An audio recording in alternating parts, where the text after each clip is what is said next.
Pernah nggak sih kamu ngerasa hidup kamu itu kayak jalan di mode autopilot, seolah-olah ada naskah tak terlihat yang ngatur semua keputusan kamu? Nah, hari ini kita bakal bongkar naskah itu dengan membedah ide-ide brilian dari almarhum Bob Proctor. Oke, kita mulai dari satu pernyataan yang jujur aja kedengarannya agak nyentil nih, dari sang legenda Bob Proctor. Katanya, kebanyakan dari kita itu sebenarnya nggak berpikir. Loh, tunggu dulu, maksudnya apa? Gini, menurut dia, kalau kita beneran berpikir secara sadar, banyak banget hal-hal konyol yang kita lakuin atau omongin tiap hari itu nggak akan pernah kejadian. Coba deh renungin sebentar. Nah, ini dia pertanyaan besarnya. Pertanyaan yang bikin Proctor ngabisin seluruh hidupnya buat nyari jawaban. Kalau bukan pikiran sadar kita yang pegang setir, terus siapa atau apa dong yang sebenarnya jadi dalang di balik panggung hidup kita? Dan jawaban Proctor, ini bakal bikin kita kaget. Kita ternyata dikendalikan oleh sebuah naskah tak terlihat. Sesuatu yang dia sebut paradigma. Coba bayangin deh, paradigma ini tuh kayak sistem operasi di laptop kamu. Dia jalan di belakang layar, ngontrol hampir semuanya. Cara kamu pakai waktu, seberapa produktif kamu, bahkan sampai termostat keuangan yang nentuin berapa banyak duit yang bisa kamu hasilin. Semuanya diatur sama program ini. Dan yang bikin agak ngeri nih, kita nggak pernah secara sadar nulis program ini sendiri. Kode ini diinstal ke alam bawah sadar kita sejak kita lahir. Dari gen orang tua kita, lingkungan tempat kita besar, sampai ide-ide yang kita serap dari orang sekitar. Yang lucunya, mereka sendiri juga nggak sadar kalau lagi jalanin program mereka. Program ini diam-diam ngendaliin tindakan kita, kebiasaan kita, dan akhirnya semua hasil yang kita dapatin seringnya tanpa kita sadari sama sekali. Proctor ngegambarinya keren banget. Di dalam diri kita tuh ada jiwa yang sempurna yang pengen banget berekspresi. Tapi paradigma ini kerjaannya kayak virus, yang neken terus, ngebatasin terus. Oke, pertanyaannya sekarang, gimana caranya kita nge-hack sistem ini? Gimana cara kita nulis ulang kode yang udah terlanjur nempel begitu dalam? Nah, disinilah kita mulai perjalanan studi diri yang sesungguhnya. Ternyata, jawabannya bukan dengan nelan lebih banyak informasi, bukan cara belajar yang diajarin di sekolah. Kamu tahu kan, udah baca puluhan buku motivasi tapi besok paginya balik lagi ke kebiasaan lama. Yaitu dia. Itu karena informasi cuma ngisi kepala kamu, tapi nggak ngubah program di alam bawah sadar kamu. Perubahan yang beneran, kata Proctor, datangnya dari pemahaman yang super dalam. Dan itu cuma bisa didapat lewat satu cara, pengulangan. Diulang-ulang terus.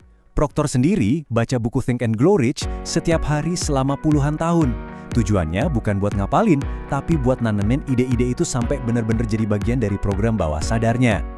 Nah, kutipan dari mentornya, Earl Nightingale, ini nih yang jadi titik balik hidupnya Proctor. Ini adalah pergeseran total dari yang tadinya cuma tahu soal sesuatu, jadi benar-benar paham dan ngelakuin. Dari yang cuma nonton, jadi pemain utama di hidupnya sendiri.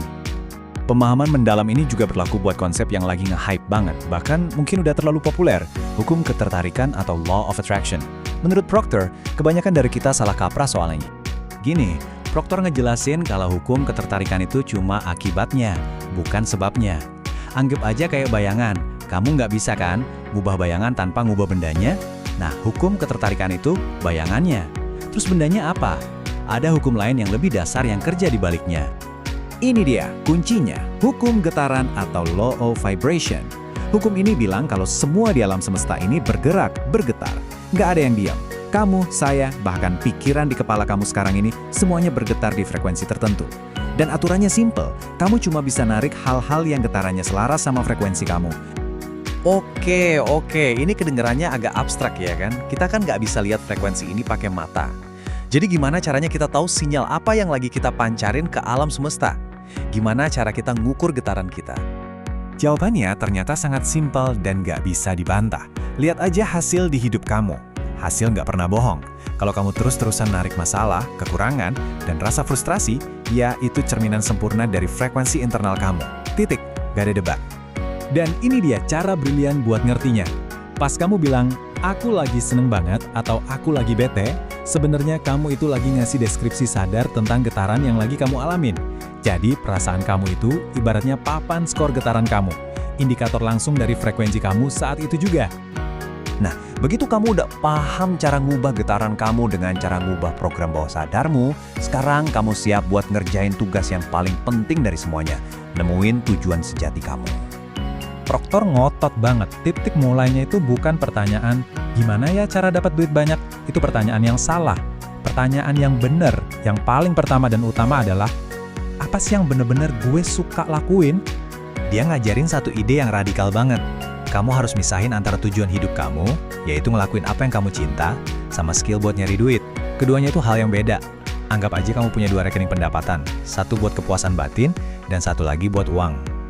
Jadi, poin pentingnya adalah kejar dulu apa yang bikin kamu puas, karena disitulah sumber kekuatan dan energi sejati kamu berada. Jangan khawatirin soal duit untuk sekarang.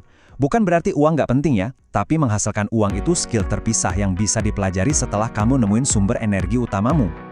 Oke, dari semua ini, apa sih intisarinya?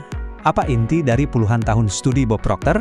Kalau cuma ada satu hal yang bisa kita bawa pulang dan langsung kita terapin hari ini, itu apa ya? Waktu ditanya, hukum apa yang bakal dia bikin buat dunia? Jawabannya simpel, tapi dalamnya luar biasa. Tinggalkan setiap orang dengan kesan kemajuan. Coba perhatiin, ini bukan soal mendapatkan, tapi soal memberi. Ini adalah instruksi yang praktis banget. Fokusin energi kamu buat bikin orang lain ngerasa lebih baik setelah mereka ketemu kamu. Dengan ngangkat mereka, secara otomatis getaran kamu sendiri juga ikut keangkat. Ini adalah penerapan nyata dari semua yang kita bahas dari tadi.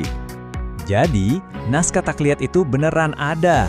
Tapi kabar baiknya, kamu penulisnya. Kamu bisa pegang pulpen itu kapanpun kamu mau. Dengan ngertiin paradigma, mengubah getaran, dan hidup dengan tujuan, kamu bisa nulis ulang ceritamu. Jadi pertanyaannya sekarang bukan lagi, bisa nggak ya? Tapi, baris pertama apa yang bakal kamu ubah mulai hari ini?